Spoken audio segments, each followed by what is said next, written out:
Yeah, now I would like to move on to the second panel on the US-China engagement on trade, technology, and environment during the next administration.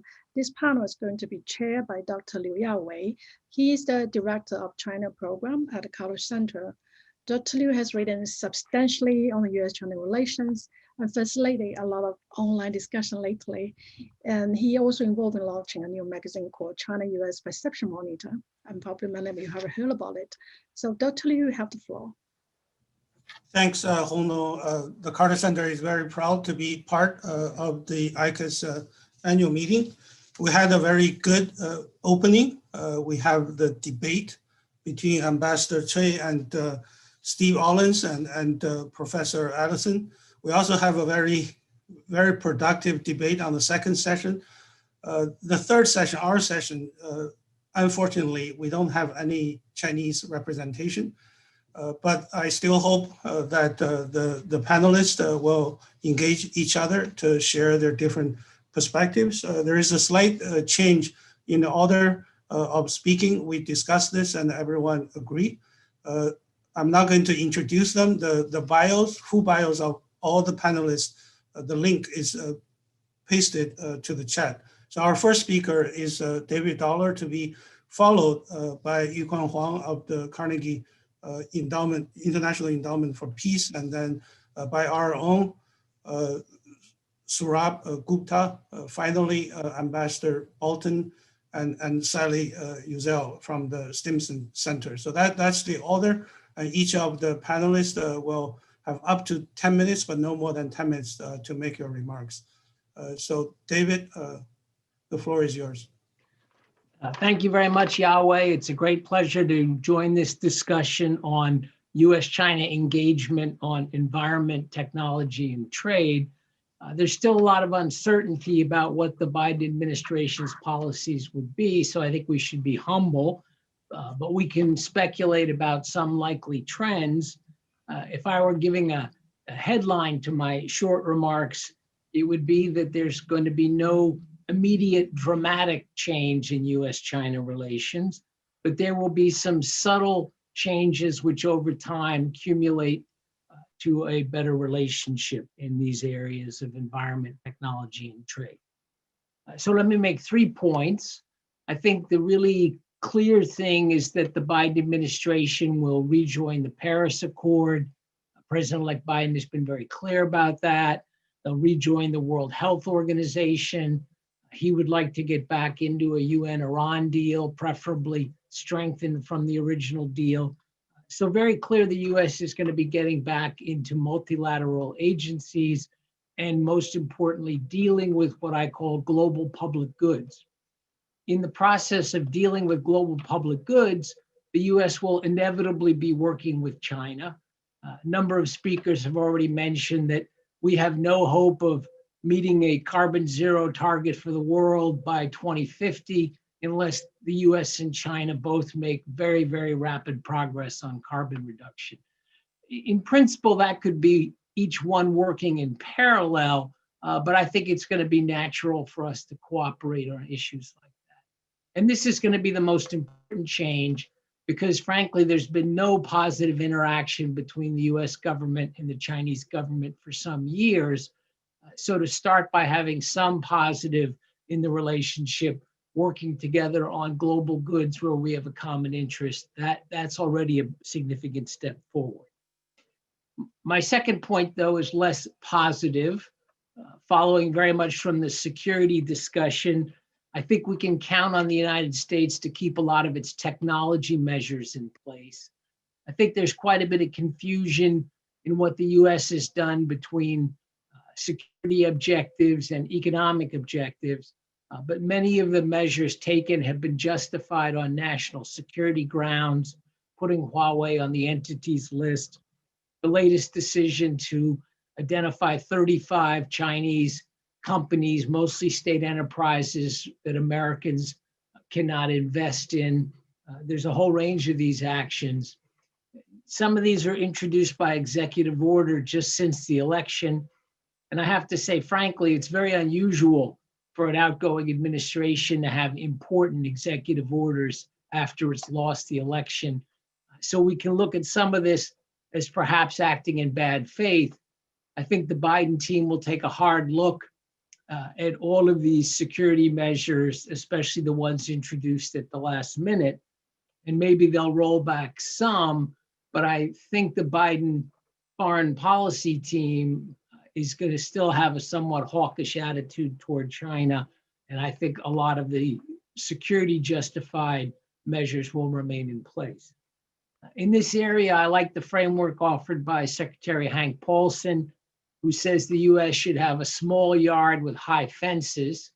And what he means by that is we should identify a truly small number of technologies and sectors that we want to protect for national security reasons, but that should be a very small part of the economy, and then we should have high walls around that. So it remains to be seen if we can get close to that ideal, but I think the Chinese side is going to be unhappy that quite a few security-oriented measures are going to stay in place. And then my last point concerns the trade relations between the US and China directly. Frankly, I think they're a mess right now. The US is imposing a 25% tariff on about half of what we import from China. In order to avoid further escalation, China agreed to a phase one trade deal, which is essentially managed trade, where China agreed to make a set of purchases, $200 billion additional dollars over 2 years. I and others wrote at the time this was completely unrealistic. It represented a 40% increase over US exports from 2019, and then an additional 40% next year. Anyway, it's not happening. China's actually importing less than the trend, and it's only importing about half of what would be necessary to meet this agreement, which, as I said, I don't think really made any sense to start with. You think about some elements of it, China was supposed to buy $50 billion of energy from the US, but energy prices have collapsed because demand has collapsed. US firms are retrenching. So this kind of government-to-government agreement on trade is just not consistent with the market economy, and it's not working out. Now, the Trump administration also justified the tariffs on the grounds that, first, they thought it would change Chinese behavior, but second, they thought the tariffs in and of themselves would be good for the US economy, encourage reshoring of manufacturing back to the US, encourage value chains to leave China. I would say that this has basically failed almost completely. There hasn't been any significant reshoring.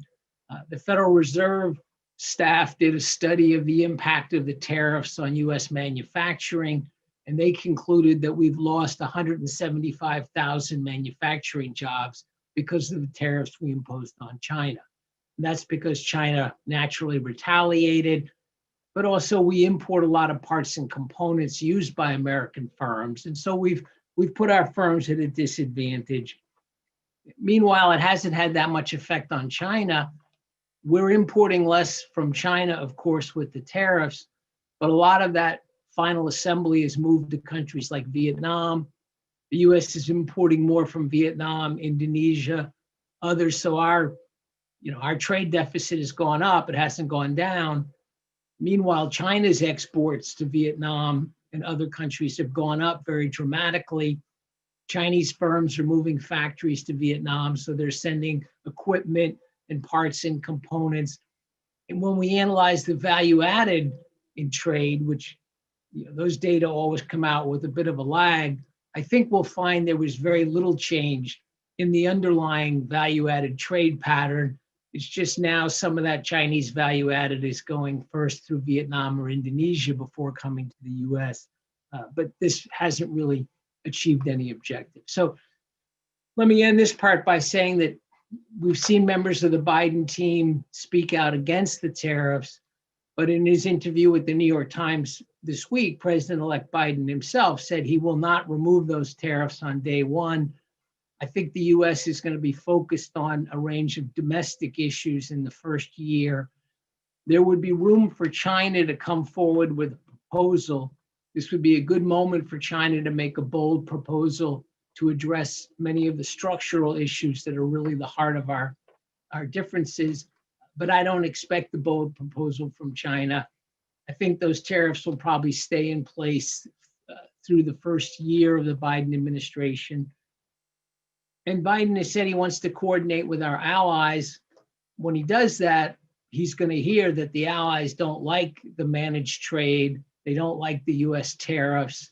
They don't like violating the WTO rules and preventing dispute settlement. So if the administration is serious about coordinating with allies, then maybe when we get into a second or third year, we may actually get some movement in terms of reducing the tariffs and negotiating some improvement in US-China relations. But as I said, don't expect any big immediate dramatic change in relations.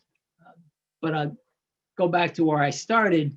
Just getting the US back on working on global issues is going to be a positive step forward that hopefully over time will lead to other positive steps. Thank you very much. I think you're muted, Yawei. Thanks.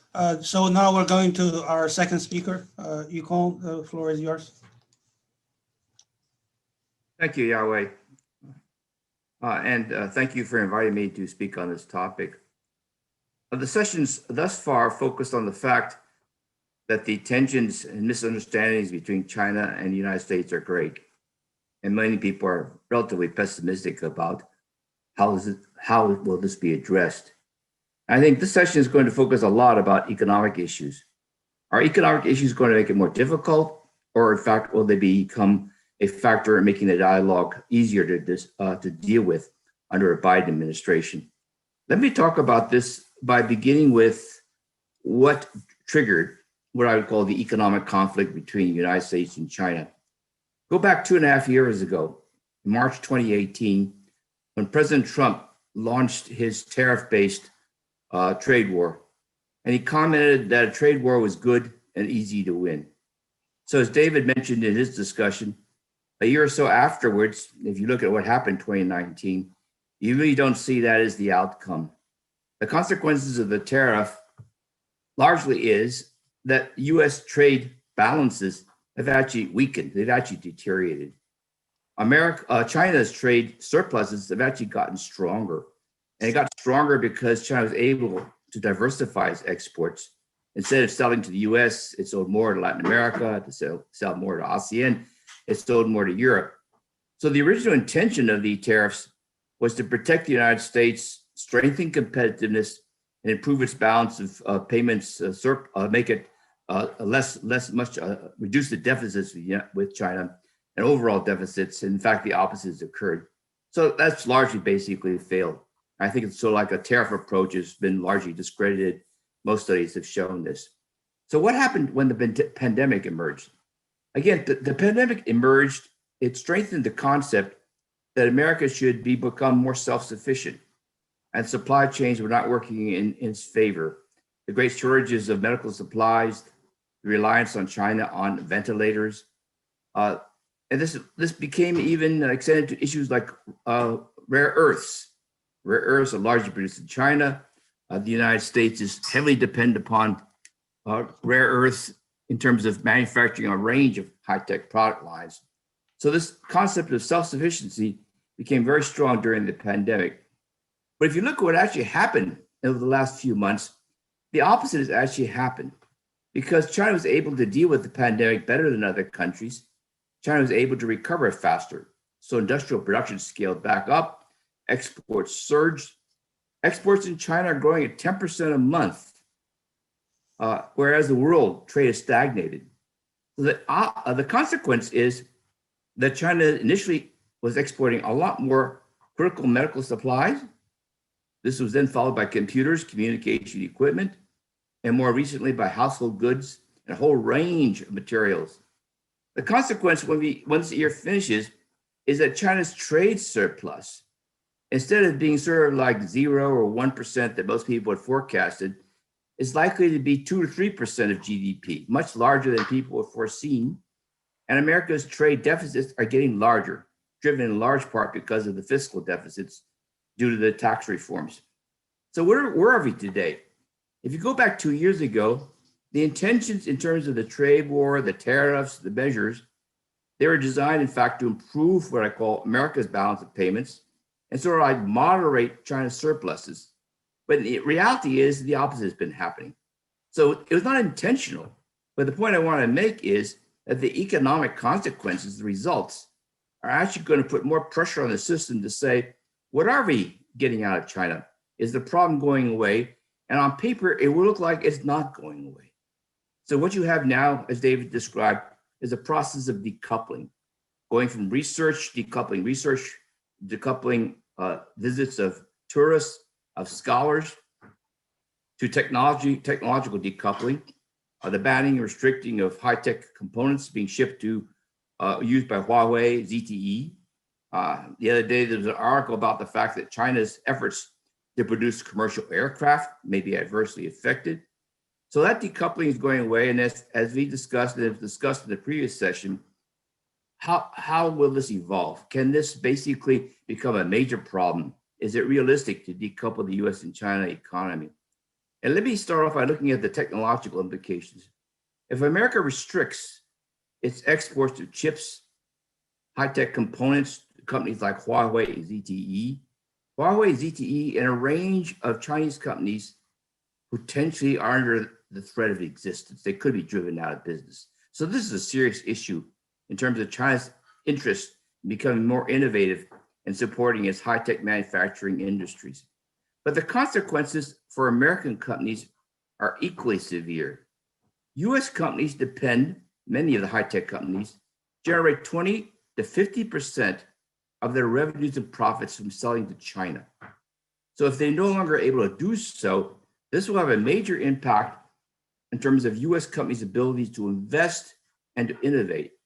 A study done by the IMF a couple years ago asked the question that if you decoupled, if you separated the exports of high-tech components to China, what would be the consequences?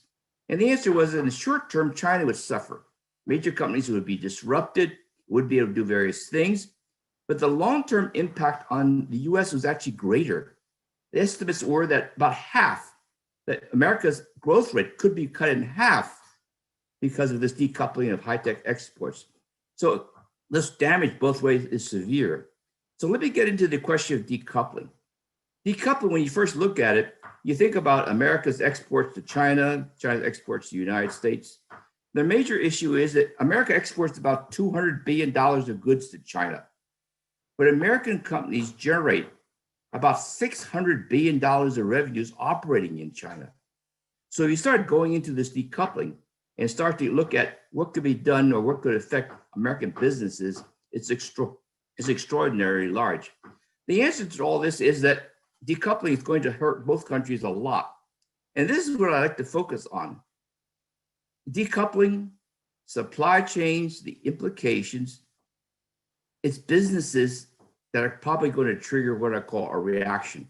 Because carried to the extreme, you can have such serious negative consequences for both sides that governments are going to have to ask the question, is the damage so severe? Can we continue to pursue this?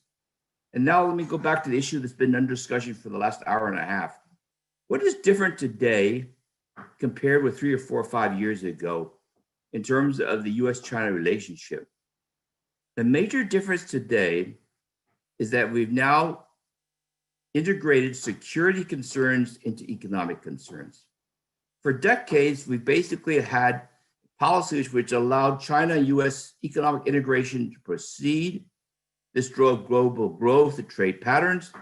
Over the last 4 or 5 years, however, security concerns, foreign policy concerns have surged and become more important. And the security concerns are a zero-sum game. Economic concerns generally seen as potentially generating benefits for both sides. So now we have a very serious issue in the sense that security concerns are dominating what I call commercial economic concerns. And the issue is, if this becomes extreme to the point that both economies are severely affected, then what I see coming in the next year or two is severe pressure coming from companies, both the United States and in China, saying this cannot continue.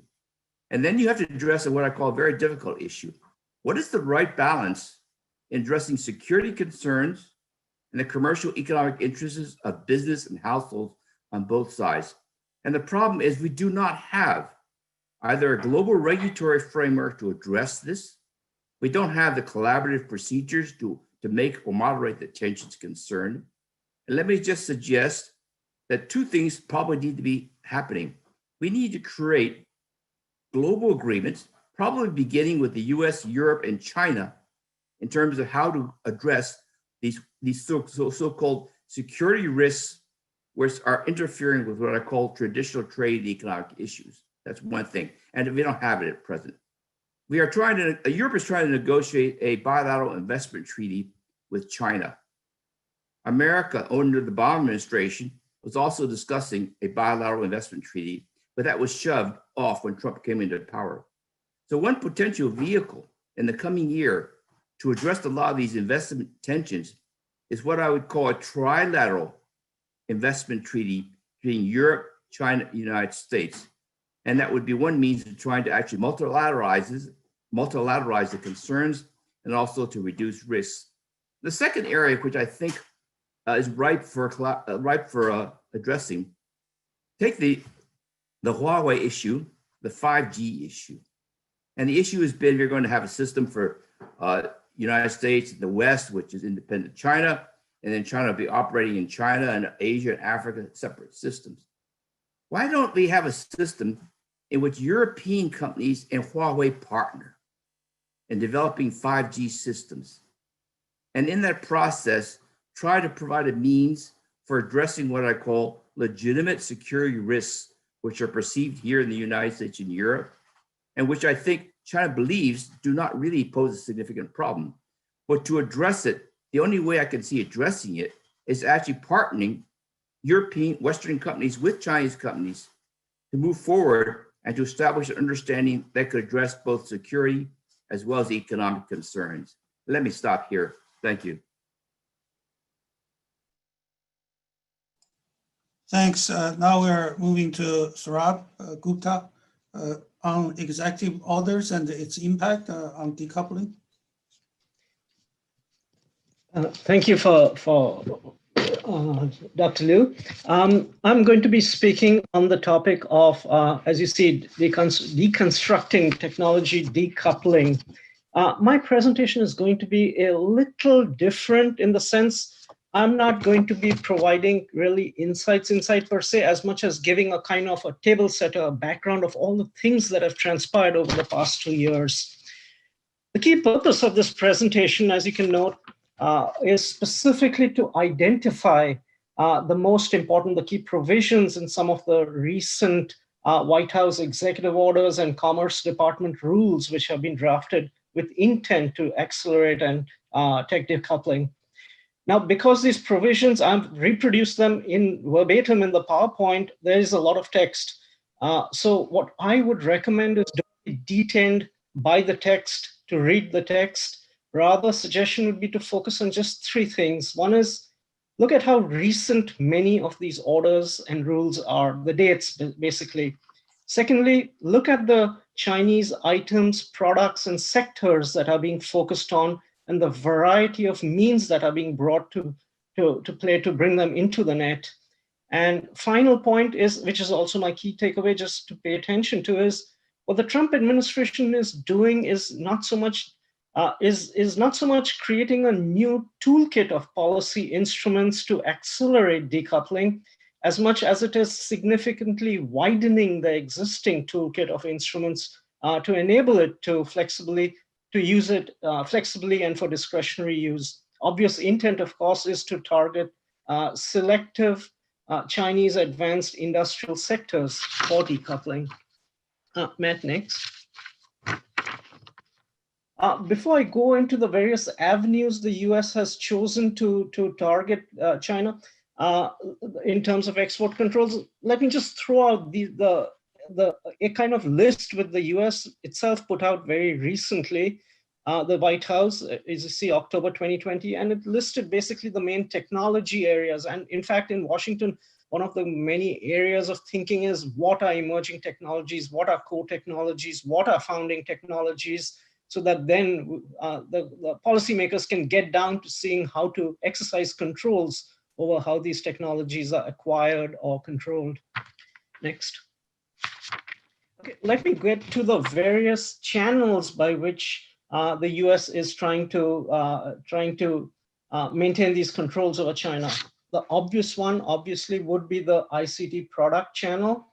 And this executive order, which you see out there, is literally the kind of the big daddy in terms of the executive orders. It was put out just 10 days after it was called the 100-day negotiations, which failed in May 2015.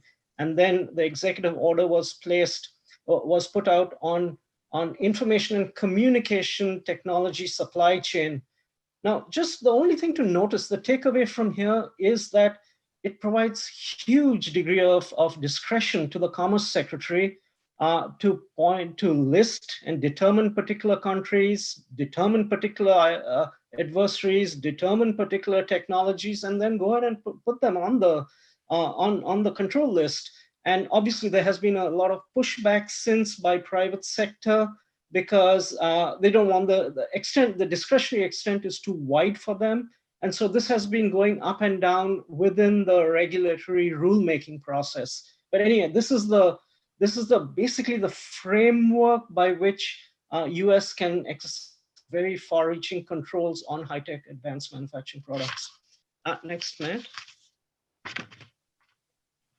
Well, now this one, if that was the kind of the big daddy in terms of the executive orders, this is probably the most famous one. It's not an executive order, it's the final rule. This is the rule which was to kneecap Huawei, and this was the specific provision to kneecap Huawei.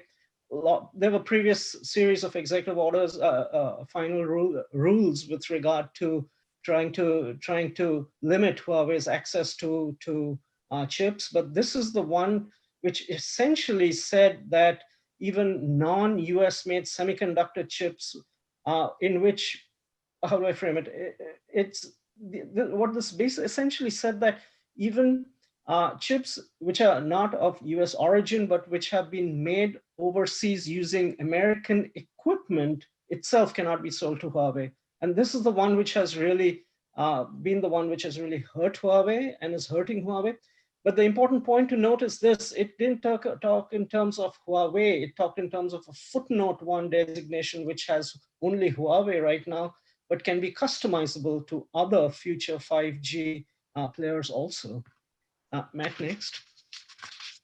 Okay, next channel is military industrial end use channel, military end use channel. Now here, the US has had a long-standing arms embargo against China. That's known. But what this order does, and this provision in particular does, is expand the definition of military end use and the product list to sweep in a whole number of civilian side technologies as being military industrial items which need to be controlled. And as you can see at the bottom, I know there's a lot of text there. It's semiconductors, telecommunications equipment, optical sensors, civilian area technologies in which China is rising, some in which it is doing very well, but this can now fall within the export control net, basically. Next, Matt. Staying with military industrial, we just heard about this one, which is executive order to ensure that American investors don't put money in what is effectively Chinese private companies, but who may be performing some services for the Chinese military. We had this sort of a provision, not military related, some time back, I think earlier this year, with regard to Chinese private companies being delisted potentially from US exchanges if they don't suffice by US audit requirements. This is written in similar lines as in to deny American investors a slice of the pie in Chinese companies, but these in this context in companies which might have some military industrial nexus. Next, Matt. Then again, next is the human rights channel. Again, see the date, October 2020. Everything is just in the past year or somewhat there, it's like that. And again, the purpose out here is to expand the sweep of civilian private market, of private companies, which might provide certain telecoms equipment, information security equipment, sensors, as part of crime control equipment, to bring them also into the net, and therefore can be sanctioned or export controlled.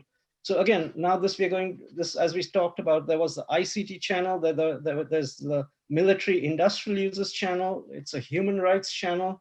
Of course, there's also in terms of labor rights channel can also be used, but that is not in terms of advanced technologies. And the final channel I would suggest is the, Matt, next one, is the data flow channel.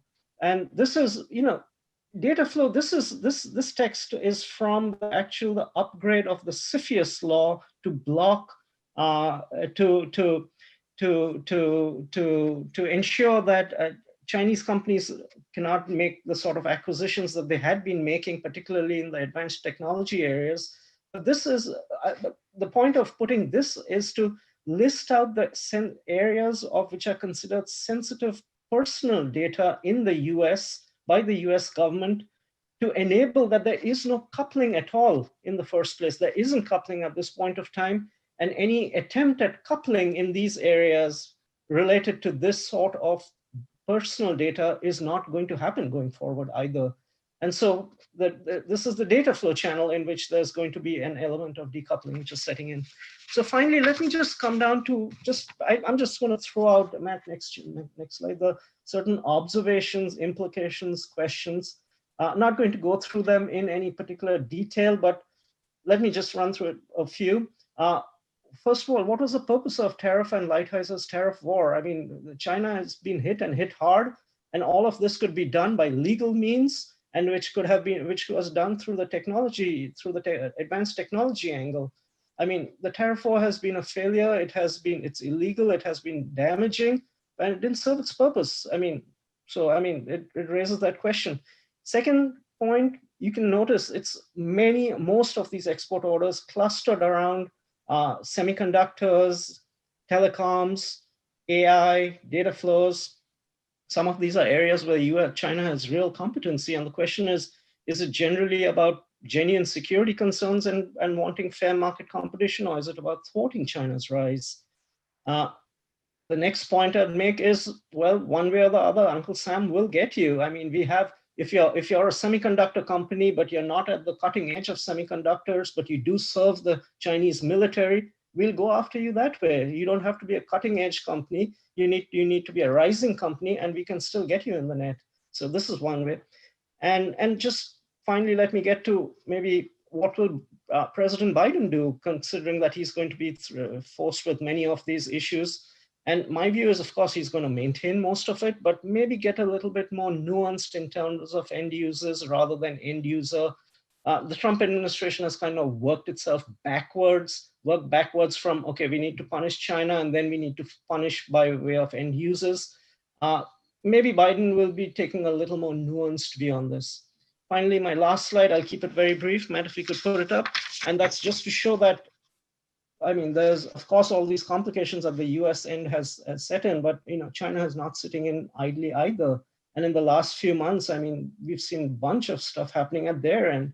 The unreliable entities list order, export control law, update of catalog to prevent acquisition of its own technologies. And we saw that with regard to TikTok's algorithm, foreign investment security reviews, and also tit-for-tat sanctions. I mean, China threatens America with sanctions. It's actually begun to implement certain sanctions with regard to Hong Kong related issues and with Taiwan sales related issues.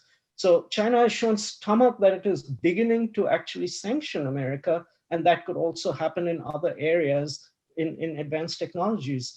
So let me just leave it out there. And this is more to, as I said, to provide a kind of table setter of the hectic activity that has happened in the past 12 months and what this might mean going forward and how the US government has gone about doing it.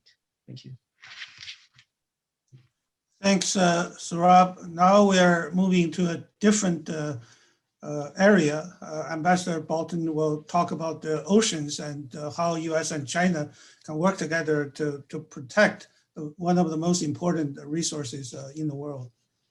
Ambassador, the floor is yours. Thanks very much, Dr. Liu. I want to thank the Institute for China-American Studies and particularly my friend Huang for inviting me here today. I will focus on the ocean and also the two polar regions, together more than 70% of the planet. Now, when most people think of relations between China and the United States relating to the ocean, they immediately think of the South China Sea. And that has already come up this morning a number of times. And of course, it's important. But I'm here to say that there is actually a much larger agenda relating to the ocean affecting China and the United States. The ocean is, after all, fundamentally important for us. It gives us a lot of the oxygen we breathe. It regulates our global climate, and it's vital for the world's economy. Something like 3 billion people rely directly or indirectly on the ocean for their livelihoods, fisheries, shipping, tourism. They're already critical sources of employment and income. The ocean also holds potential for future industries, renewable energy and marine biotechnologies, just to name a couple. But to obtain these benefits and to retain the ones we already get from the ocean, we need the ocean to remain healthy. And I'm sorry to report that the ocean is not in good shape these days. It is not. In the past, the United States and China worked cooperatively on the types of challenges facing the ocean. And the good news, if there is any, is that I see some real possibilities to resume certain types of this cooperation during the upcoming US administration led by President-elect Biden. Now, what are the challenges? When I think of the problems confronting the oceans, I tend to put them into three baskets. One has to do with unsustainable fisheries, and my colleague on this panel, Sally Yozell, I think is going to talk quite a bit about that. The second basket relates to pollution in the ocean. Now, something like 80% of all pollution in the world's ocean originates on land, such that all countries with a coastline contribute to this problem and thus bear some responsibility for developing solutions.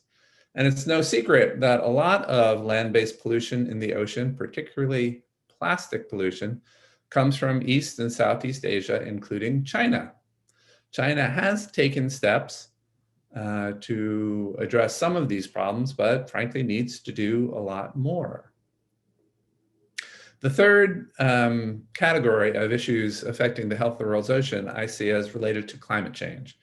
Everybody, of course, thinks of sea level rise. Yes, particularly in the future, that will be probably the most serious concern. But already we have seen sea surface temperatures increasing. We've seen destruction of coral reef ecosystems. We have seen growing acidification. Yes, the ocean is becoming substantially more acidic. Why? Well, something like 30 to 40% of the carbon dioxide we emit into the atmosphere deposits into and mixes with the ocean, raising its acidification, lowering the pH. For those who are interested in more about all this, I could refer you to a 2019 report by the International Panel on Climate Change, a special report on the effects of climate change on the world's ocean and cryosphere. The United States and China, as the two largest emitters of greenhouse gases, of course, need to step up. And President-elect Biden has made that one of the pillars of his campaign this past year, and I expect will become a pillar of US foreign policy, also domestic policy coming up. And the fact that he appointed John Kerry, former Secretary of State, my former boss, as the kind of lead on this issue in the incoming administration, says to me that the United States will be active at the international level, including on issues relating to the interplay between climate change and ocean issues. Some years ago, the United States and China and all other countries in the world set a target for protecting parts of the world ocean in marine protected areas or their equivalent. Sustainable Development Goal 14 set 10% as that target by 2020. Well, here we are, it's 2020, and we have not reached that target. There is some movement afoot to set a new target of 30% of the ocean protected in such ways by 2030. And if we're going to get there, if we're going to embrace that target and actually reach it this time, once again, we need to be doing more. Now, there is one opportunity in the form of a set of negotiations that have been taking place under the auspices of the United Nations toward an agreement to protect biodiversity in the ocean in areas beyond any country's jurisdiction. They go by the acronym BBNJ, Biodiversity Beyond National Jurisdiction. China, throughout the course of these negotiations, has mostly identified with and been part of a block of countries, the developing countries. And the United States, for the most part, has affiliated itself in these negotiations with developed countries. And there is an unfortunate sort of, if I can use a term from years past, the North-South divide in these negotiations. But my sense is that the underlying interests of both the United States and China on the range of issues that remain to be resolved in these negotiations are actually somewhat closer to one another than might otherwise be obvious. And if I'm right, this should afford the United States and China perhaps to forge the needed compromise on some of the key issues that remain under negotiations.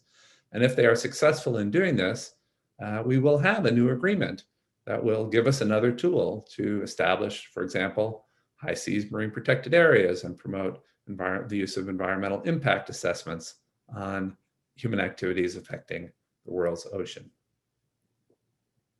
Now, this agreement is still many years away. The negotiations, unfortunately, have run into the COVID problem, and a negotiating round that was supposed to have taken place last summer got postponed.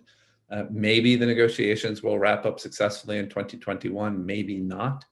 And even after they finish, it will take some years for this agreement to enter into force.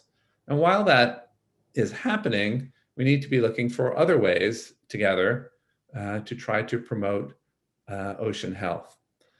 In the waters around Antarctica, in the Southern Ocean, there has already been established the world's largest marine protected area in the Ross Sea.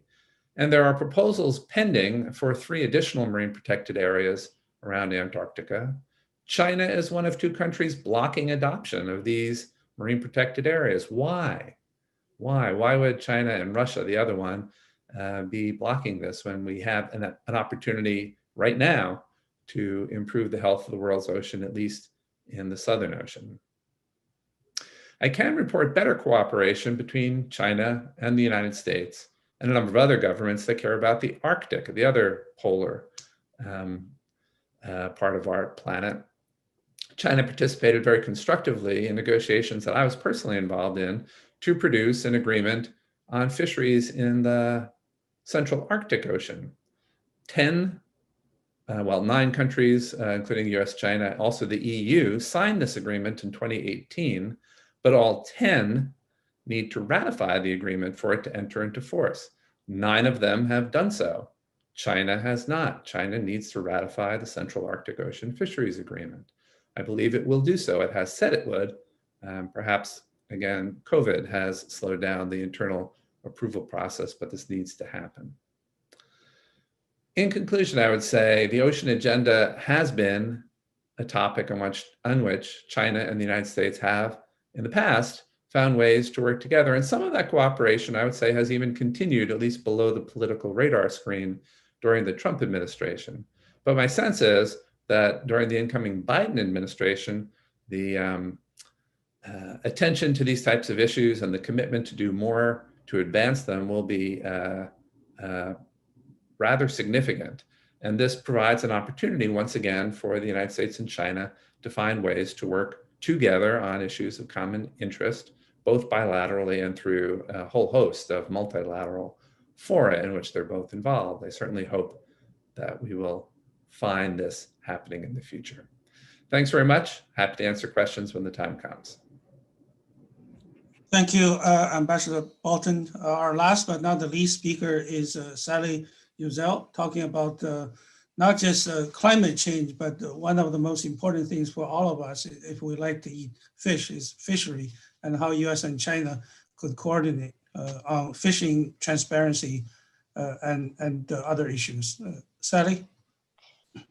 Thank you, Dr. Liu, and thank you, Huang and ICAS, for the opportunity to join today's discussion on US-China engagement related to the environment. Today, I was asked to really talk about my thoughts on areas of mutual opportunity between the Biden-Harris administration and Beijing in their efforts to work together to address climate change and combat illegal fishing. I mean, any global solution to climate change and achieving sustainable fisheries worldwide will require ambitious actions, partnership, and cooperation between the United States and China. Both China and the United States are the biggest emitters of carbon pollution. At the same time, global markets for clean energy technologies are growing rapidly, particularly in emerging economies. Internationally, China has the largest distant water fishing fleet. And although the US has one of the best managed fisheries in the world, it's really a major market state. We import over 80% of the fish we consume. So earlier today, Ambassador Cui quoted Shakespeare, "Our destiny lies not in the stars, but in ourselves." He really spoke about the need to work towards mutual goals and cooperation and keeping our relationship constructive. So against this backdrop, I believe there is a cause for optimism. I expect to see very rapidly a return to positive diplomacy, multilateralism, and increased bilateral cooperation between the two global leaders who now represent the world's two largest economies. Over the past 4 years, there has been an absence of US environmental leadership. And China, not surprisingly, has emerged as a world leader in clean energy technologies like solar, wind, and electric vehicles. Beijing has also announced ambitious goals towards carbon neutrality, while highlighting new policies that are designed to improve fisheries, enforcement of their global fleets around the world. And this is all good. Here in the United States, US cities, states, and businesses have been left to organize and lead on clean tech. But the incoming Biden administration has already changed the US narrative, saying it will re-engage with the world as a global leader on environmental issues.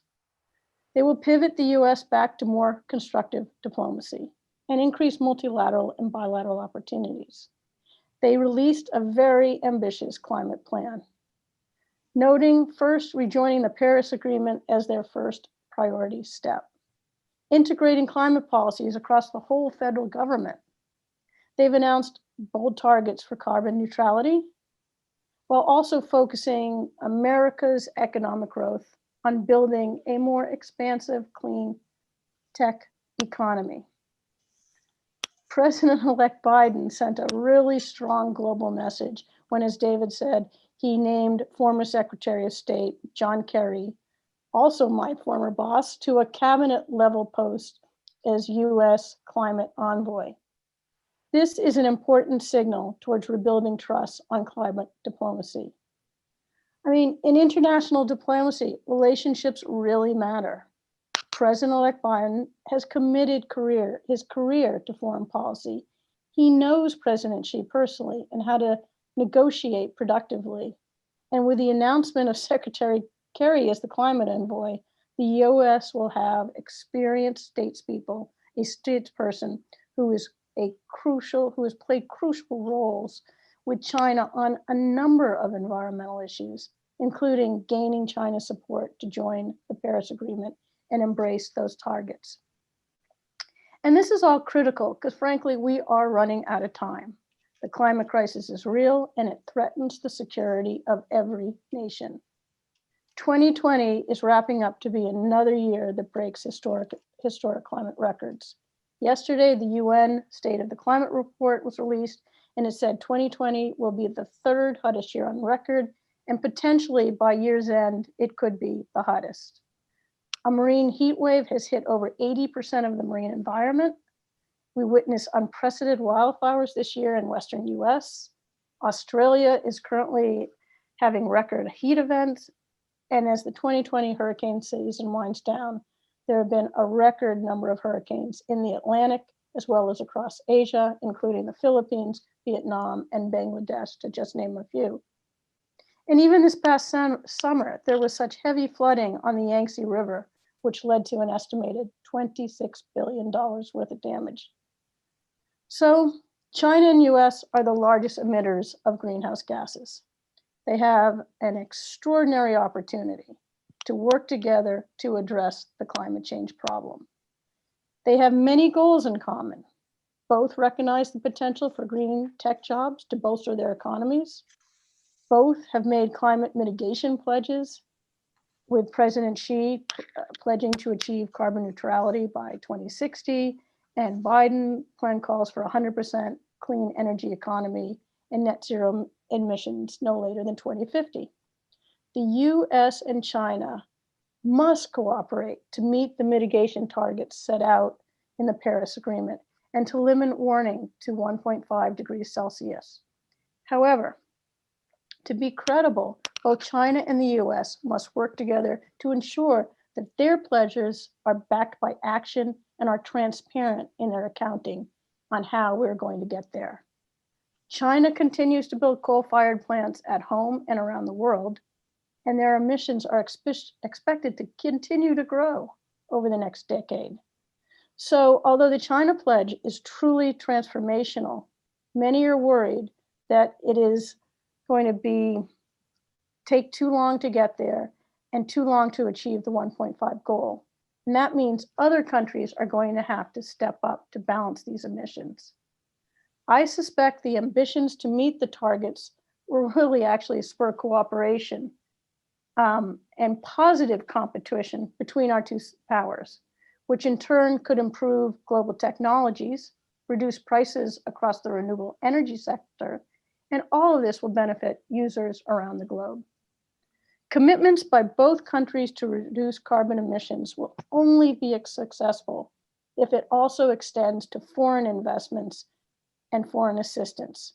For example, through the Belt and Road Initiative, to show really true leadership, the expansion of coal-fired plants under China's BRI should be phased out and replaced by greener alternatives. Although much has been done to address climate change when it comes to climate adaptation and resilience, the funding remains inadequate for the world's most vulnerable countries and communities. So both countries need to collaborate to shore up the Green Climate Fund while working with multilateral financial institutions like the World Bank, the Asia Infrastructure Investment Bank, and the Asia Development Bank to really support climate financing where it is needed most. So whether mitigation, adaptation, or global diplomacy, all of this is likely to spur a healthy geostrategic competition across clean tech marketplace, offer positive cooperation that can help both countries and the world meet their climate mitigation pledges, and further other opportunities for shared climate financing and knowledge. This is the kind of positive global competition and cooperation. It's really a healthy race to the top, and it can only benefit our global community. And also, let me just briefly touch on global fisheries, which are very important. Fisheries are big business. They employ over 60 million people around the world. The need to collectively combat illegal, unreported, and unregulated fishing, known as IUU fishing, is a US priority, and it is going to continue to be so under the Biden administration. It's important because we need to safeguard the health and sustainability of our global ocean and the communities who depend on them. You know, IUU fishing is a global industry, and it generates annual black market profits of up to $36 billion a year. And it makes up 20 to 50% of the global fish catch. Everyone on this call has eaten IUU fish unknowingly. IUU fishing affects most major markets, including the United States and China, and harms the fragile fish stocks, which Ambassador Bolton talked to and said are so important. So distant water fishing is also a very opaque system. While not all distant water vessels engage in illegal fishing, the lack of enforcement can really increase its livelihood. So China has the world's largest distant water fleet. It operates around the globe, making it difficult to provide adequate monitoring and enforcement for its own fleet. You know, out of sight, out of mind. Over the past years, China has taken some serious steps to pass policies to improve its global fishing operations. For example, China now mandates vessel monitoring systems and automated information systems on their flag vessels. They have blacklisted vessels and denied subsidies to vessels that are caught engaging in illegal fishing. China's recent 14th five-year plan includes a discussion on oceans and fisheries. And just a couple weeks ago, China's Agricultural Ministry released a white paper outlining many of its rules, regulations, and multilateral agreements to govern its global fleet. But despite these important policies, Chinese fleets continue to fish illegally in foreign waters. This includes off the Galapagos, Argentina, Chile, and even in the waters of North Korea. The continuation of incidents like this make the words and the policies of Beijing around IU fishing ring kind of hollow and open up China for criticism. So moving the policies from words on paper to real enforcement and true transparency is going to be key to getting these vessels under control. By embracing fisheries transparency reform and prioritizing enforcement, China has an opportunity to work with the United States in the fight against illegal fishing. China and the US have demonstrated successful bilateral cooperation through joint fishery enforcement operations and agreements in the past. But much more can be done. For instance, the US has prioritized the Port State Measures Agreement and is working with countries to help them accede to it and to implement the treaty. If China could accede to the PSMA, the two nations could then join their forces and support implementation of the treaty around the world and ultimately reduce illegal fish entering ports. China and the US have a history of successful engagements to affect the global policies and global markets. For example, President Xi and Obama worked together to combat the illegal elephant ivory trade. China's commitment has had a lasting effect on reducing ivory demand. This is such a good model to end IUU fishing and the US and China, if they came together and supported enforcement and transparency, they could really, really do an impressive job.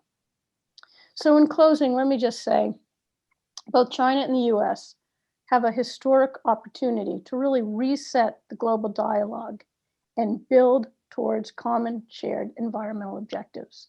Joining forces can catalyze wider action in multilateral negotiations. Ambassador Balton mentioned the success that we've had in the past with the US and China working together on issues like Antarctica's Ross Sea and marine protected area. These are the kind of opportunities we continue throughout our environmental programs. The global market is an area where we can work together and incentivize reforms. China could consider joining the United States, for example, the EU and Japan as they work together to ensure that illegally caught seafood does not enter global markets without meeting transparency requirements.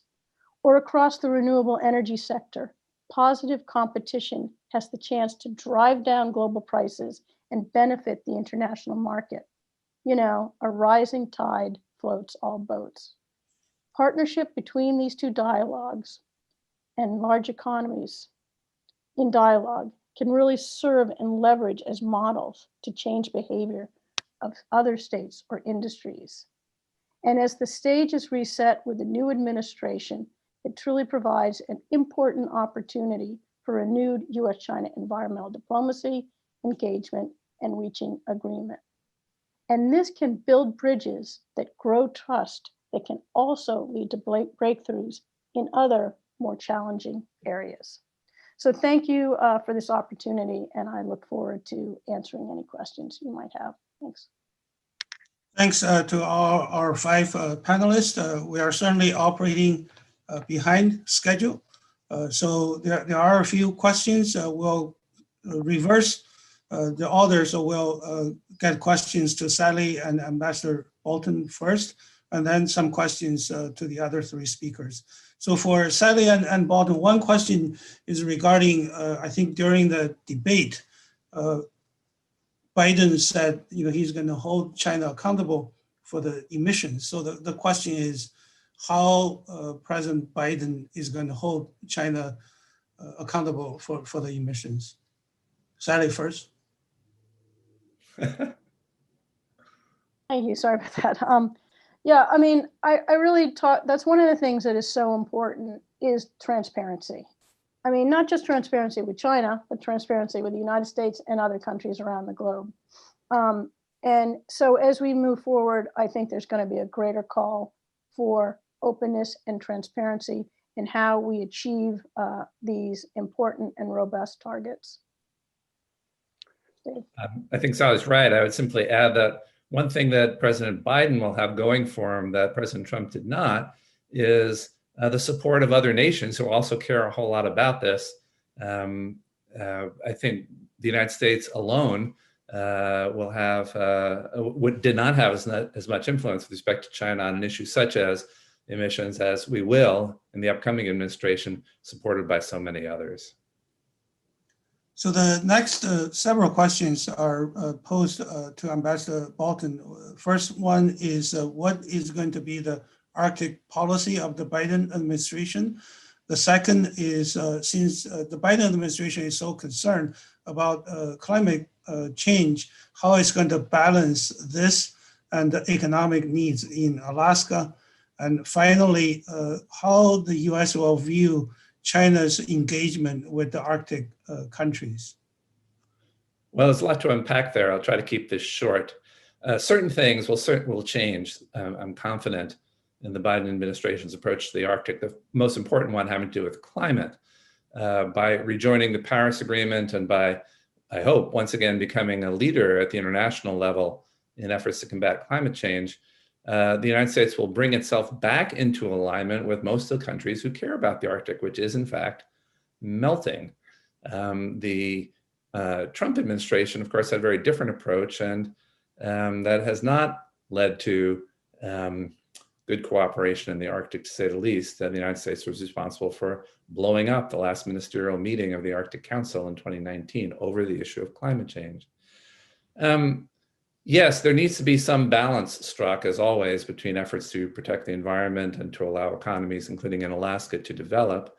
I don't know that there will be radical changes in everything, but I do expect the Biden administration to lean much more heavily into conservation and environmental protection. But even the Trump administration on its way out the door shut down the possibility of development of a large mine in the in waters that flow out into the Bering Sea, suggesting that this is always a trade-off and decisions can be made on both sides. With respect to China in the Arctic, so as came up throughout the course of the morning, much of US foreign policy in the last 4 years was seen through a kind of anti-China lens, including Chinese activities in the Arctic. While there are some Chinese activities in the Arctic that bear scrutiny, including under a Biden administration, I suspect that under President Biden, there will be more of an effort to try to work cooperatively with China, I would add, with Russia, at least on mutual interests in the Arctic, including, as I mentioned, on the Central Arctic Ocean Fisheries Agreement. While I have the floor, Dr. Liu, I need to say and apologize to you and others, I will need to leave in a few minutes at the top of the hour. I have another commitment. Thanks. Next question is for Sourabh. You actually posed a lot of questions toward the end of your presentation, but the things you have identified in your remarks, they are all executive orders. If the Biden administration want, they can easily repeal these orders? How likely you think these orders could be resolved, or discussion, what David Dollar mentioned,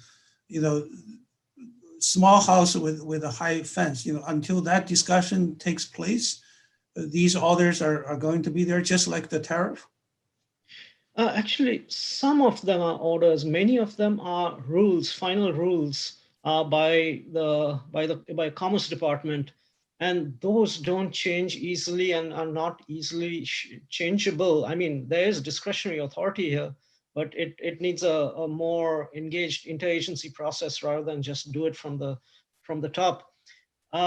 In terms of what Biden will do, I think the simpler way to approach this is not as to what Biden will do, but what China can do. And what China can do out here is, US and China were fairly close on the phase 2 issues. US and China and the EU have made significant progress in their comprehensive agreement on investment negotiation on industrial subsidies and state-owned enterprise issues.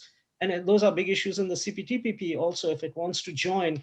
If China can show that it can play by those advanced country market rules, then it creates that much more pressure on the US government to be able to relax some of these rules, because then the US companies end up being excluded or kind of from that game, because then the US companies are not playing the game while the other companies are playing the game on a fair level playing field, and US companies want to be part of it. And the Biden administration, so long as it wants to have a constructive relationship with China, will see that, yes, let's narrow this down to the least amount of encumbrance, and which is genuine national security related, rather than do this in kind of throw the kitchen sink the way the Trump people have done. So I think if China can show its genuine ability to make these changes, which it says it wants to, it can alter the incentive structure for the US side on how strongly it maintains or does not maintain its export controls. Thanks. For Yukon, in your remarks, you mentioned that a new approach might be for China and European countries to work on the 5G issue, so that this kind of sanctions imposed by the US could be loosened. How likely you think that is going to happen? For example, UK already decided not to use Huawei technology. Germany probably has already decided. Could European countries easily reverse their decisions? Will this be a welcome way for the European countries to re-engage Huawei and adopt Huawei technology, 5G and others? This is not an easy decision. Firms are obviously more interested in protecting their own technology and getting business. But here you have a problem. You have security risks which firms cannot deal with. So governments have to basically provide what I call encouragement to both Chinese, European, American companies to say, is it potentially possible for you all to collaborate in providing the infrastructure, for example, for 5G? And look what's happening in TikTok. TikTok is forcing American companies and Chinese companies to see whether they could strike either a joint venture or partnership or merger for them to continue to operate while addressing what I call data security, other risks. And I think that's actually a reasonable model to address what I call the trade-off between security and commercial interests. Companies can't deal with it on its own. Governments have to encourage them to do so. And the question is, can they? Now you look at Huawei's strategy before in England. In England, what it struck was an understanding with the British government that an agency would be created to supervise and inspect Huawei's equipment for security risks. So, and Huawei was willing to give up a certain amount of autonomy and expose itself in order to satisfy England's concern. But go one step further, bring a European company into a partnership into the project, because a lot of the equipment actually relies upon components which are provided by European Western companies anyway. So it's just one step further to actually say that the investment or the framework for doing something could in fact be a joint Western China project. I think it's doable, but you have to governments agree to say, if we go this way, maybe we don't have to sort of like decouple or restrict one country or another company's equipment. And I think in these kind of very sensitive areas, we probably don't have any choice. This was not an issue a long time ago, but I think it's a big issue coming into the future. And this is going to show up in artificial intelligence, drones, all sorts of areas. You're just not going to be able to provide a so-called reassurance to political and security-minded people that China's involvement or expansion or growth doesn't have some kind of risk. And one way to do it is to establish some kind of a partnership. Thank you. David, in your remarks toward the end, you said any changes by the Biden administration is not going to be quick, it's not going to be easy. So that provides a opportunity for China to take the initiative. You know, Michael is still here. Michael mentioned, you know, his wish list. So if you know you are here, you know, say you're still at the Treasury, and you like China side to propose, you know, the structural changes, what should be the order in terms of Chinese government, you know, trying to basically convince the American leadership that it is sincere in leveling the play field? You know, will that be the state subsidies? Will that be the technology transfer or the SOE reform? You know, I don't see any sign of Chinese government trying to reform its SOE sector. But you know, you're an expert. So what would you say to us, you know, that we don't quite have a complete picture of the whole thing? Well, thanks. I appreciate you calling me an expert, but I would point out that, you know, there is a lack of transparency about a lot of Chinese practices, a lot of Chinese data. So, you know, even for myself, I think there's quite a bit of uncertainty. My own sense is that of the issues the US raises, the truly important ones are intellectual property rights protection, forced technology transfer, market access, because there's still some sectors of the economy that are relatively protected, particularly vis-a-vis investment. I don't think there are a lot of subsidies in China's state budget, to tell you the truth. I mean, China's got a pretty lean state budget.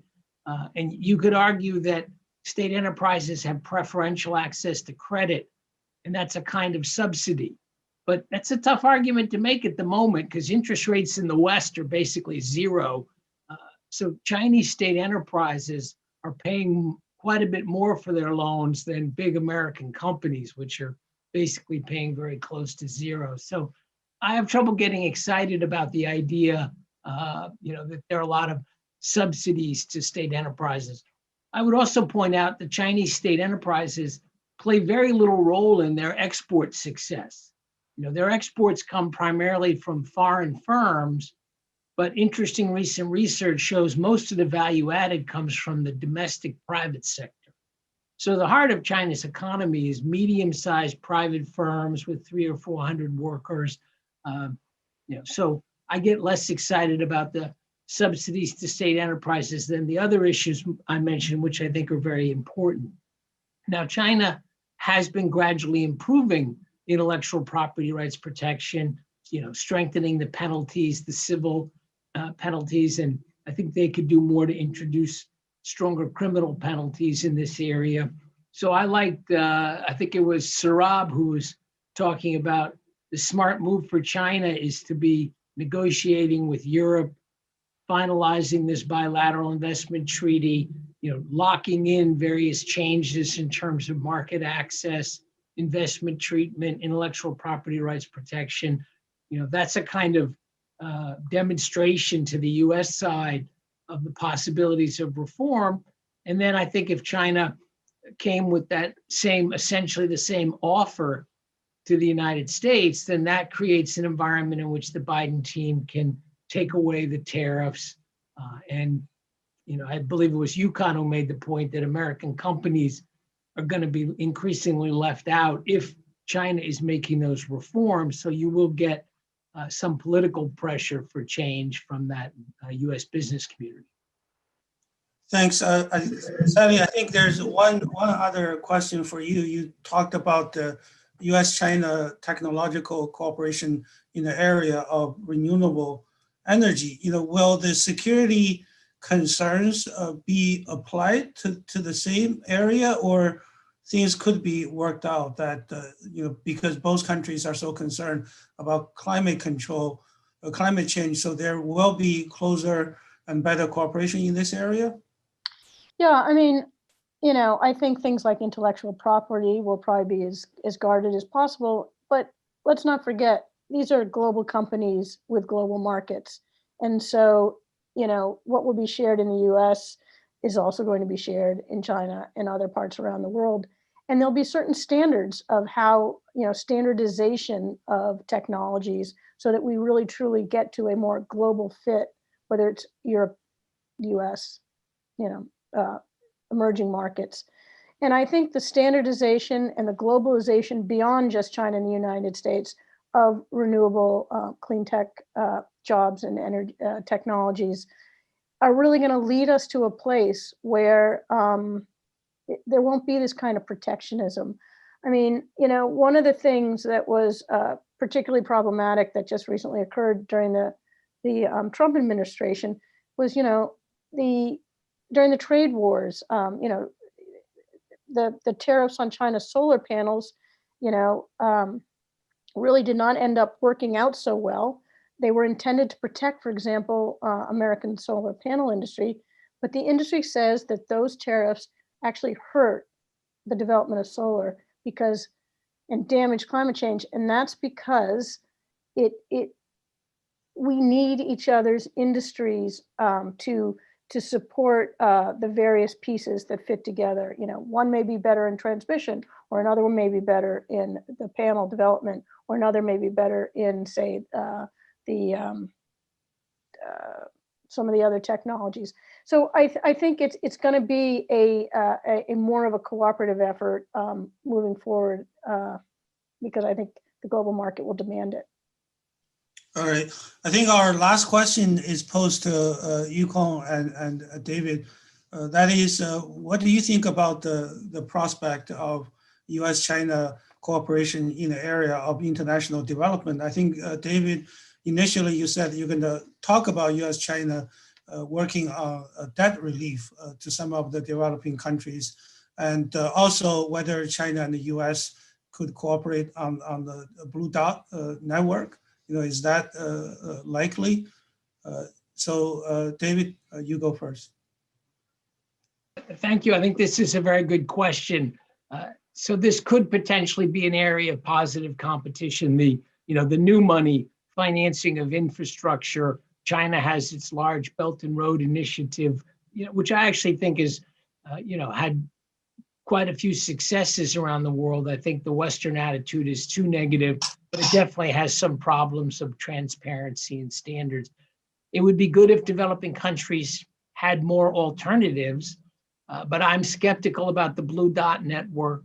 The US approach seems to be that countries should go to the private sector to finance infrastructure. In my view, this is unrealistic. The private sector is looking for 15, 16% return to finance infrastructure in the developing world because it's very long gestation, it's risky. China, we criticize China for loans where interest rates are 5 or 6%, when the private sector rate is 15 or 16%. Now, the existing multilateral development banks like the World Bank lend for somewhat less than the Chinese money when you're talking about middle income countries. So I would be in favor of expanding the resources of the World Bank. And plus the Asian Infrastructure Investment Bank is off to a very good start. So the dilemma the US faces is the potential for competition there depends a lot on expanding institutions where China's weight should be, it's already large in AIIB and it should be growing in the World Bank. So the US has resisted the expansion of the World Bank. It's resisted joining AIIB. And so developing countries really don't have very meaningful alternatives. And so you don't have the kind of healthy competition that's implicit in this question. Yukon. I think that there is room for what I call greater collaboration in terms of global foreign aid in the coming years. If you look at it, China is now participating in the debt restructuring in a multilateral way.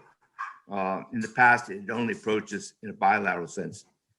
And it also realizes that its policies in the past to lend to countries in Latin America and Africa, and assuming that they could pledge their oil or mineral wealth to repay it, is not viable. When these countries get into trouble, a debt problem affects everyone, including China. And therefore, I think the criteria for lending, broadly speaking, for China is going to become better, are more complementary and harmonious with what I call Western policies. The same is happening in the Belt and Road Initiative. I think China is recognizing that it needs to basically be more careful about looking at projects, work in harmony with both global as well as country interests. And I think you're going to find what I call an improved quality of BRI projects. And lastly, look at the AIIB as a good example of what I call collaboration between China's interests and the interests of multilateral and other banks. A lot of the AIIB policies are fully consistent and drawn upon experiences of the World Bank or the Asian Development Bank. Many of their projects are being co-financed. And I think that the shared experience is very, very good. And I think the AIIB is a good example of where I think China's interests and global interests can come together, and you can both create more competition and also provide more resources to countries. AIIB is also now going beyond infrastructure lending only to a broader array of lending. It has even loans, for example, for the pandemic.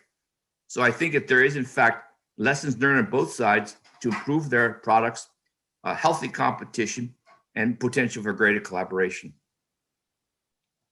Thanks. I think I'm going to conclude this panel by asking each of our four of you basically to identify one thing, your wish that may happen, either China taking the initiative or US taking the initiative to make cooperation more likely for the Biden administration. Just one particular thing, specifically what needs to happen.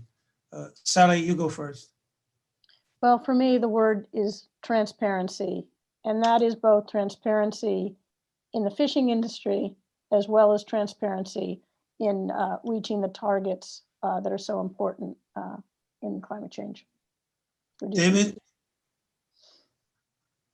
So I would encourage the United States to make a strong statement reiterating its Taiwan policy, which has not changed under the Trump administration and which is written down in 3 communiques with the mainland. So basically, making an affirmation of an important policy that's been a foundation of US-China relations for a long time.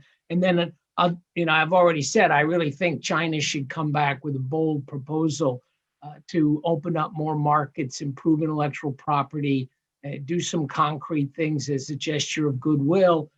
And then you're likely to get the US reducing the tariffs that have been imposed on China. But I think China is going to have to move first on that one. Yukon?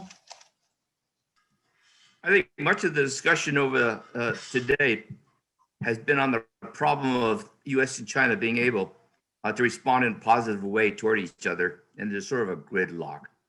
But what I would note is that China's future depends upon a rules-based global international system to prosper. That's why it's become an economically a major success. President Biden's push for multilateralism, reliance upon the global rules, is also going to help reinforce this process. But I do not think that the two countries by themselves can solve the problem. You have what I call a prisoner's dilemma. They basically stalemated. So my wish in the coming year, to break the stalemate, you actually have to go beyond the US and China, and that's Europe. Europe has a huge role to play in basically squaring the differences between these two powers and showing that there's some kind of an agreement, ability to forge a constructive relationship. Thank you. Sourabh, you have the last say. My view is exactly what Yukon just said right now. There's a tendency to frame US-China relations sometimes through the G2 lens. Let's not be doing that. Let's commit ourselves to multilateral processes and multilateral outcomes. And I think we will all be better off from that. Thank you. That's the end of our panel. And Noam, the floor is yours to make your concluding remarks. Thank you very much, Dr. Liu, and to our panelists. We hear more about cooperation in this panel than the first one. So it's already almost 1:30 p.m. in DC and lunch hours and 2:30 a.m. in China. So I learned a lot on this variety of topics. I do not intend to hold you on for a long summary. We are going to publish a summary on our website and share with you later on. So I will take this opportunity to thank our speakers, panelists, and moderators for spending your time with us and sharing your expertise. And I also thanks to all the online participants from around the world, staying very late or waking up very early to join us today. And certainly I want to thank our 3 co-organizers and also my colleagues who has been working very hard to provide technical support. So my final word, ICAS, as an independent think tank, we will continue to focus our research on the evolving dynamics in the China-US relations and to promote a greater mutual understanding and also greater cooperations. And we will also continue to fulfill our mission and our aim to provide a window into the worldview on both the United States and China, and to serve as a vehicle to promote greater understanding between these 2 countries and people and scholars. And finally, I really sincerely hope to see you in our next 2020 annual conference in person in Washington. So with that, the conference completed. Thank you very much for spending your time with us.